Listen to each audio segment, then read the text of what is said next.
Bumisita nga kami mga ante dito sa Daily Flex Fitness Gym. Sarado ngayon sa error kaya dito muna tayo mag-gym. So grabe yung tingin ni ante sa atin. Shout out sa'yo ante. Yung isang kasama namin mga ante ay nandoon na sa taas. At yung isa naman ay kasalukuyang bumabiyahe at hinihintay namin. Kaharap lang pala to ng Dipolog Fishing at Chico's Gadget.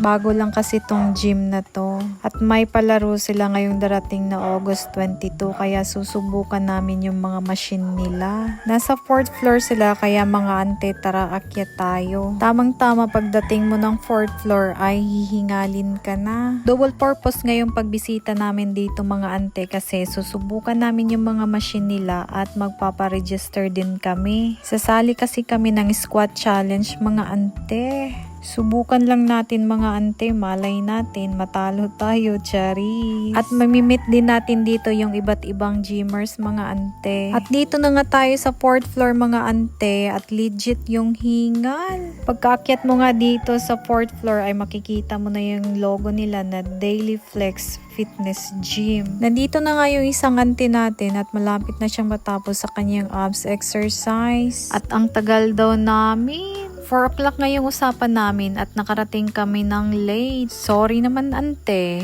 Yan yung treadmill nila at ito yung ibang machine nila. Hindi ko pala nabidyohan ng maayos. Aesthetic naman yung ibang machine nila mga ante. Kaya kung gusto mo ng aesthetic, hala sige dito ka mag-gym. 100 yung per session nila at 900 yung per month nila. Hala ante, nagpo-promote ka na.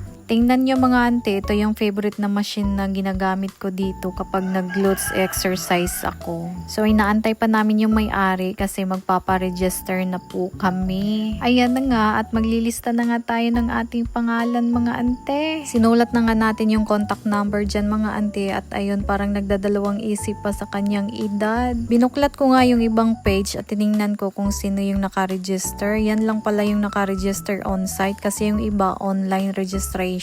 So, tapos na tayo sa registration. Dito naman tayo sa warm-up. 20 kg lang muna tayo mga ante kasi warm-up pa lang naman. Charis. Gustong gusto kong nilalagyan ng padding yung bar kasi hindi ako sanay ng walang padding kasi masakit sa likod or batok. Tama, batok pala mga ante. Pero yung kasama ko, sanay na walang padding. Pag ako kasi hindi ako makatayo kapag walang padding kasi ang daming sakit. Gustong gusto ko yung video na to mga ante kasi ang tangkad ko dito, chari. Pinapatangkad lang pala. Huy! Di bali na at least makaranas man lang ng katangkaran. Pero sa video lang. Ang hirap kasi pag hindi matangkad. Nung nagsaboy kasi ng katangkaran si Lord, tulog ako noon. So warm up pa lang yun mga ante at ito dinagdagan ng kilos. So ginawang 75. Tingnan nga natin kung kaya ng ante nyo. Ayan at hinubaran nga natin ng sapatos mga ante. Parang nagdadalawang isip ka pa.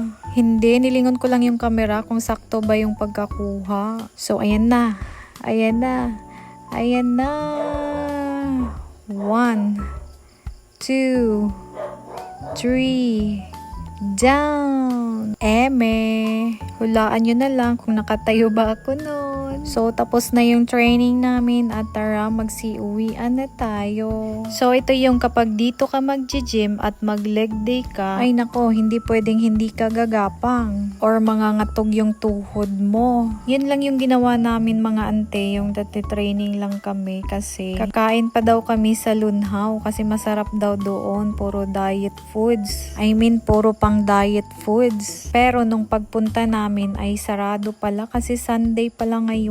So, ang ginawa namin ay nagsiuwian kami. Tama ng paliwanag coach, tara uwi na tayo. Gabi na nga kami nakauwi kasi sobrang late na din kami nag-start.